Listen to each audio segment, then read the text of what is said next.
Hey everyone, and welcome to Travel Partner Official. Today we have a special treat for you. Today we're exploring the magical world of French castles, those amazing grand buildings that seem to whisper stories from long ago.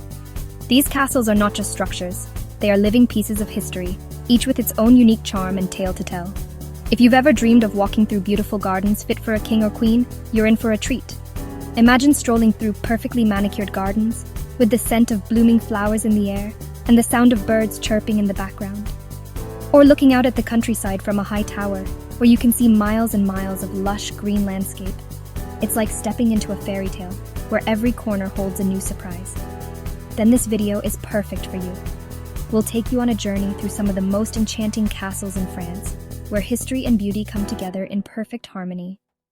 France is full of these incredible buildings, and each one has its own special story. From the grand halls of the Château de Chambord to the romantic turrets of the Château de Chenonceau, there's something for everyone. Whether you love history, cool buildings, or just a good fairy tale, these castles will captivate your imagination. Each stone and archway has witnessed centuries of events, from royal celebrations to epic battles. I know you'll love these 10 amazing castles. We'll explore their fascinating histories, stunning architecture, and the legends that make them so special.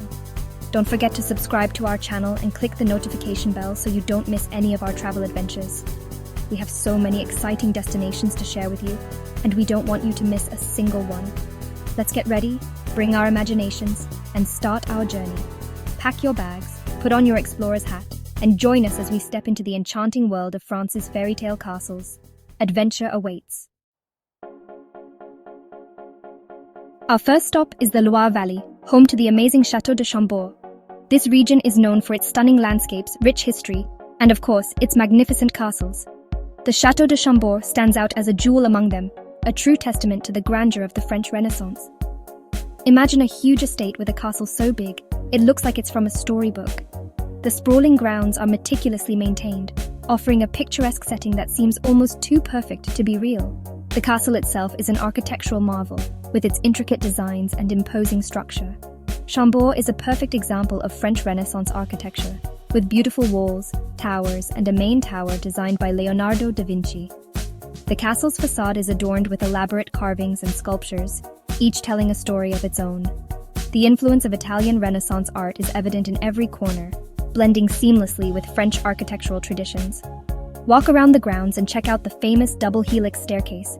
It's designed so two people can go up and down without bumping into each other. This ingenious design is attributed to Leonardo da Vinci, who brought his visionary ideas to life in this masterpiece. The staircase is not just a functional element, but a work of art in itself, reflecting the innovative spirit of the Renaissance. Some people say it was so King Francis I could avoid his enemies inside his own castle. King Francis I, a patron of the arts and a lover of architecture, played a significant role in the creation of Chambord. His vision and ambition are evident in every aspect of the castle, making it a symbol of his reign and his legacy. As the sun sets and makes Chambord's stones glow, you'll see why this castle is one of France's most important landmarks. The golden hues of the sunset cast a magical light on the castle, highlighting its beauty and grandeur. It's a sight that leaves a lasting impression, a perfect end to a day spent exploring this Renaissance masterpiece. Next, we're going just outside Paris to the fancy Château de Versailles. This grand palace is not just a building, it's a statement of opulence and power. This palace is all about Louis XIV, the Sun King, who turned a small hunting lodge into a symbol of his power. Louis XV wanted to create a place that would reflect his absolute authority and the glory of France. Get ready to be amazed by the Hall of Mirrors, a shiny room full of arched windows and gold mirrors. This room was designed to impress, with its 357 mirrors reflecting the sunlight and the grandeur of the palace. The gardens, designed by André Lenotre, are a perfect example of French formal gardens, with perfectly cut grass, flower beds in cool shapes, and fountains. These gardens cover nearly 2,000 acres and include groves, statues, and the Grand Canal. Don't miss the Grand Trianon and Petit Trianon, smaller buildings that give you a peek into how the royals lived. These were the king's private retreats, away from the formalities of court life. Versailles is a place to get lost in the fancy world of a time gone by. Every corner of this palace tells a story of extravagance, art, and history. making it a must-visit for anyone interested in the grandeur of the past. Now we're going to the beautiful Château de Chenonceau, sometimes called the Lady's Castle. Imagine a castle so pretty, it looks like it's floating on the river Cher. Chenonceau's arched bridge goes right over the river, connecting the main building to the gardens. From Diane de Poitiers to Catherine de Medici, Chenonceau is full of stories about love, power, and secrets. Go inside to see fancy rooms and the big gallery on top of the bridge, where they used to have Renaissance parties. Before you leave, take a look at the beautiful gardens. They're a perfect example of how elegant this castle is. Chapter 4. Château de Fontainebleau, where history meets nature. Our next stop is the Fontainebleau Forest, where kings used to hunt and artists found ideas. The Château de Fontainebleau, a UNESCO World Heritage Site, has been a royal home for 800 years. From the medieval tower to the Renaissance parts built by Francis I, Fontainebleau is a mix of different architectural styles. Explore the Cour des Adieux, where Napoleon said goodbye to his imperial guard before he went into exile. Fontainebleau is more than just a palace. It's a peaceful place surrounded by a huge forest. Chapter 5. Château de Villandry, a garden symphony. Get ready to be amazed by the Château de Villandry, famous for its incredible gardens. The chateau itself is impressive, but the gardens are the real stars. Villandry's gardens show how artistic French landscape design can be.